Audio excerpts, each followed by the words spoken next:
Good morning, friends. It's a Saturday, and I hope you're taking care of yourself. Welcome to another live session with me as your love and intimacy coach.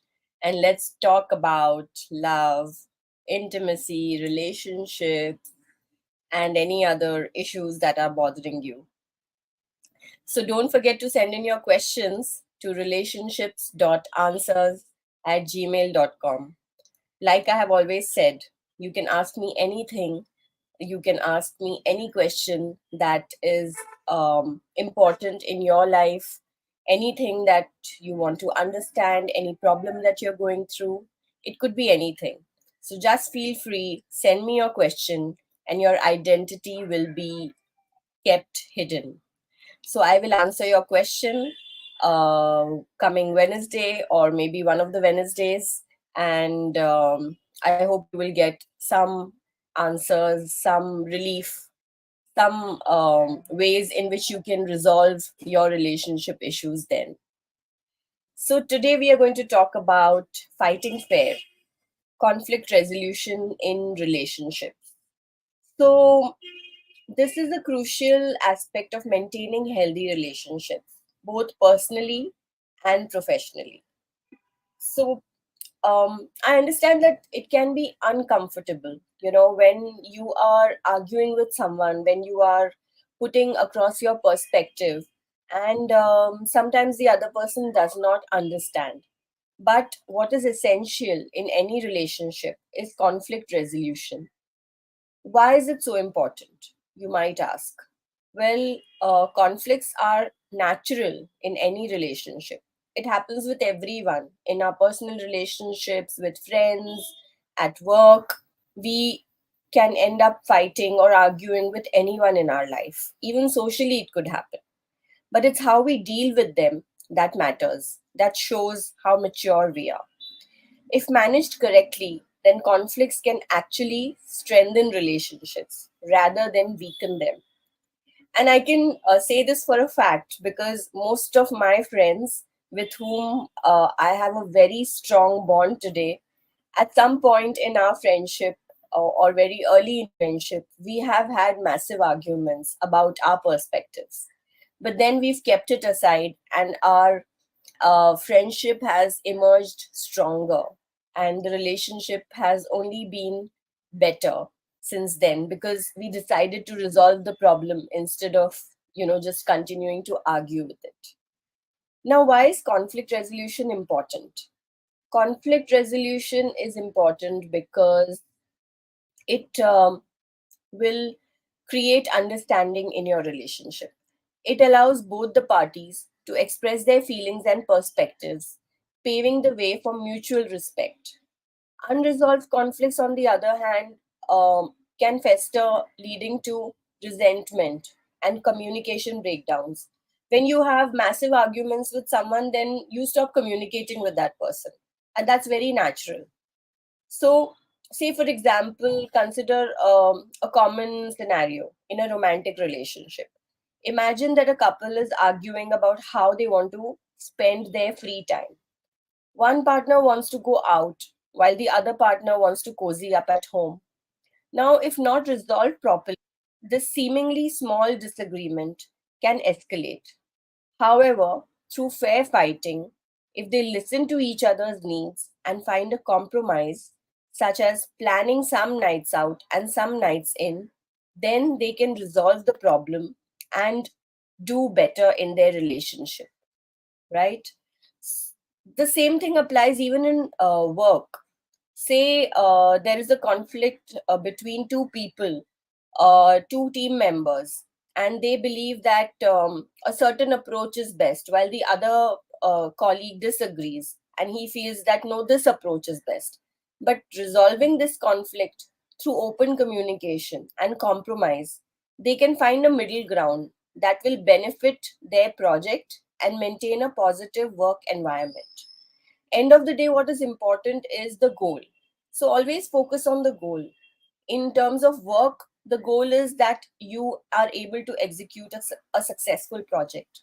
So for doing that, it's better that you think of that instead of just arguing with each other. Now, let me share some of the pointers for fair fighting. So, the first thing that you need to do is active listening. Pay full attention without formulating your response. When someone is trying to talk to you, explaining something to you, then try and just first hear the person out without jumping to conclusions, without immediately giving your perspective or your judgment. Just listen openly to what the person is trying to say. Maybe that will make sense to you.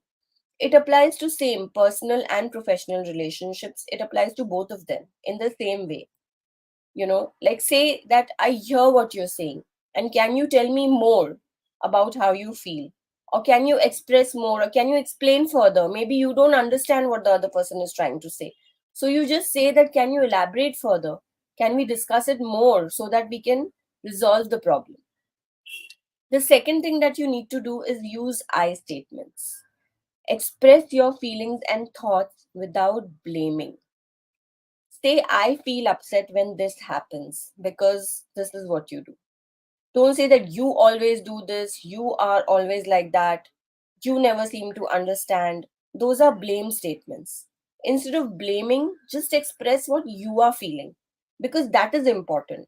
What you are feeling, what you are experiencing. Maybe you feel that the other person is not understanding. So explain about your perspective. So use I statements. The third important thing is stay calm. It's important that you do not immediately, float up, or, get angry. You keep your emotions in check so that you can have a rational discussion. Because if you just immediately get angry, you get aggressive, you get defensive, then no resolution is going to come about. So if you feel that, okay, anger is coming up, it's building up, take a few deep breaths, count to 10, and just calm yourself down before responding. That can really make a huge difference, and I know it because I have done this with myself. Sometimes when I used to argue with my husband, I used to feel very angry because his point of view was completely different from mine. But then I started doing this. I started first taking a few deep breaths, taking a pause, and then thinking about what he had said, and then giving him an answer. It's not necessary that I would agree to what he was saying, but I would still be calmer when I was responding. So we were able to resolve the situation rather than aggravate it more. The fourth thing that you need to do is find common ground. End of the day, if you are two colleagues, you have to work together with each other. It's not going to be that you dislike someone and so that person is going to leave the organization and go just because you don't like the person. Maybe you don't like your boss, but that's not going to happen. So you need to find a common ground. You can identify some solutions which can work for both of you. And in case of personal relationships, you can identify some interests where the conflict can be avoided. So, in terms of work, you both want the project to succeed. So, how about saying that how can we work together to achieve that? Instead of arguing that no, this is the right way or this is the right way. Both of you could be right. It's just a matter of perspective. So try and be calm and find a common ground. Number five, apologize and forgive. This is something which most people do not do. If you are wrong, then forgive.